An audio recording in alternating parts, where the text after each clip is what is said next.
Hi friends आमी Soma सोमाज cooking चैनेले आपनादेर सबाइके स्वागत। आज आमी आपनादेर आटा दिए खूबई खास्ता और मुचमुचे नास्ता बानिये देखाबो। এই নাস্তাগুলো আপনারা চা কফির সাথেও সার্ভ করতে পারেন অথবা এমনিও খেতে পারেন। খেতে খুবই ভালো লাগে, একবার হলেও বাড়িতে ট্রাই করতে পারেন। ট্রাই করলে কমেন্টে আমাকে অবশ্যই জানাবেন আপনাদের কেমন লেগেছে। আটার এই নাস্তাটি তৈরি করার জন্য প্রথমে একটি বড় মিক্সিং বোলের মধ্যে আমি নিয়ে নিচ্ছি 1 কাপ আটা। এবার এখানে আমি দিয়ে দিচ্ছি 3 টেবিল চামচ সাদা তেল। তেলের পরিবর্তে আপনারা ঘি অথবা বাটারও ব্যবহার করতে পারেন। দিয়ে দিলাম হাফ চামচ নুন। এরপর দিয়ে দিচ্ছি হাফ চামচ কালো জিরে।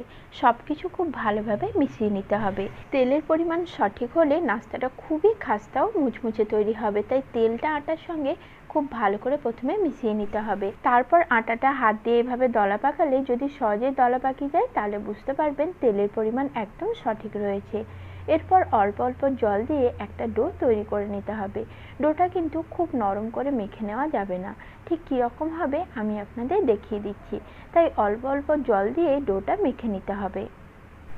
রুটি, পরোটা বা লুচি বানানোর সময় আমরা যেরকম সফট ডো তৈরি করি, এই ডোটা কিন্তু তার থেকে একটু শক্ত করে মেখে নিতে হবে। দেখুন ডো আমার তৈরি হয়ে গেছে। এরপর ডোটাকে আমি ঢাকনা দিয়ে ঢেকে 10 মিনিটের জন্য রেস্টে রেখে দিলাম। 10 মিনিট পর ঢাকনাটি খুলে ডোটা আরেকবার খুব ভালোভাবে থেসে নিতে হবে। আর আগের থেকে দেখুন ডোটা একটু নরম হয়ে এসেছে, তাই ডোটা আগে একটু শক্ত করেই মাখতে হবে। এরপর ডোটা রোল করে একটা ছুরির সাহায্যে ছোট ছোট লেচি কেটে নিলাম। টোটাল 6টা লেচি আমি কেটে নিয়েছি। প্রত্যেকটা লেচি এভাবে হাত দিয়ে গোল করে সমান করে নিচ্ছি, যাতে বেলে নিতে রুটিগুলো সুবিধা হয়। এবার এখান থেকে একটা লেচি নিয়ে বাকিগুলো আমি ঢেকে রাখবো। আর লেচিটা আমি কিচেন স্ল্যাবের উপরে অল্প একটু শুকনো আটা ছড়িয়ে বড় রুটির আকারে বেলে নিচ্ছি। যতটা সম্ভব রুটিটা বড় আর পাতলা করে বেলে নিতে হবে। অল্প অল্প শুকনো ময়দা দিয়ে রুটিটা আমি বড় করে বেলে নিচ্ছি। এইভাবে রুটিটা আমি বেলে নিয়েছি।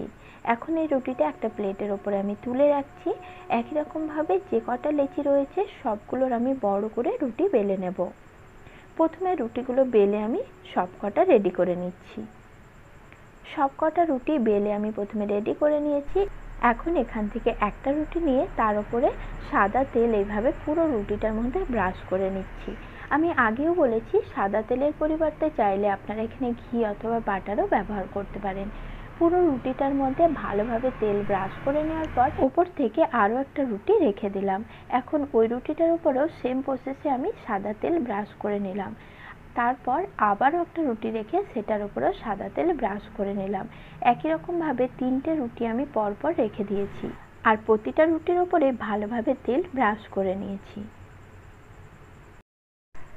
এরপর এই 3টে রুটিকেও আমি আরেকবার চাকিবেলা দিয়ে ভালো করে বেলে পাতলা করে নিচ্ছি। যতটা সম্ভব বড় আর পাতলা করে বেলে নিতে হবে। তারপর একটা ছুরির সাহায্যে চারপাশ দিয়ে এইভাবে কেটে নিতে হবে। পুরো রুটিটা ঠিক এইভাবেই কেটে নেওয়ার পর একটা পিস নিয়ে এটা সুন্দর করে রোল করে নিতে হবে। ঠিক এইভাবে রোল করে নেওয়ার পর নাস্তার শেষ প্রান্তটা হালকা একটু জল লাগিয়ে মুড়ে দিলেই নাস্তা তৈরি হয়ে গেল। একই রকমভাবে আরও একটি নাস্তা আমি আপনাদের বানিয়ে দেখাচ্ছি। দেখুন এই নাস্তাটি বানানো খুবই সহজ আর খেতেও ভীষণ মজার। একই রকমভাবে সব কটা নাস্তা বানিয়ে আমি প্রথমে রেডি করে নিচ্ছি। সব কটা নাস্তা বানিয়ে আমি রেডি করে নিয়েছি। এখন এগুলো ভেজে নেব। ভাজার জন্য কড়াইতে ভালো করে তেল গরম করে নিয়েছি। তারপর গ্যাসের ফ্লেম মিডিয়াম লোতে রেখে নাস্তাগুলো একে একে তেলের মধ্যে দিয়ে দিচ্ছি। আর এই নাস্তাগুলো অবশ্যই কিন্তু কম আঁচে ভাজতে হবে, যাতে নাস্তাগুলো বাইরে এবং ভেতর থেকে সমানভাবে ভাজা হয়। এই পর্যায়ে যদি গ্যাসের ফ্লেম আপনারা বাড়িয়ে রাখেন তাহলে নাস্তাগুলো বাইরে থেকে তো লাল হয়ে ভাজা হয়ে যাবে, কিন্তু ভেতর থেকে কাঁচা থেকে যাবে আর একেবারে খাস্তা মুচমুচে তৈরি হবে না।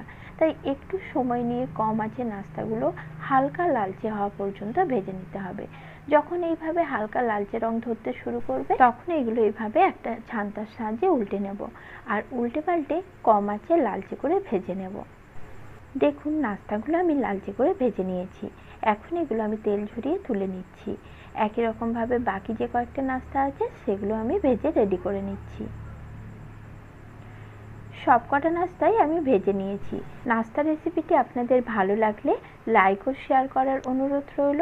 আজকের মতো নমস্কার বন্ধুরা, সকলে খুব ভালো ও সুস্থ থাকবেন।